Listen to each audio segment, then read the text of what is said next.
გამარჯობათ,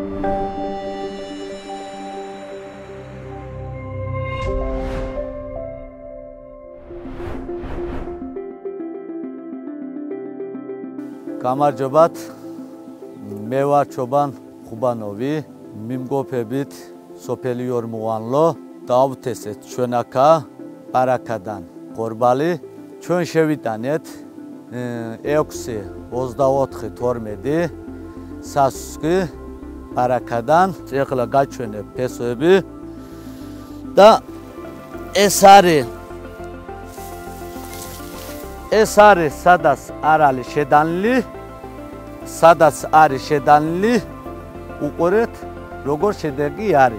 ყველას კონდეს უხვი ბარაქიანი წელე.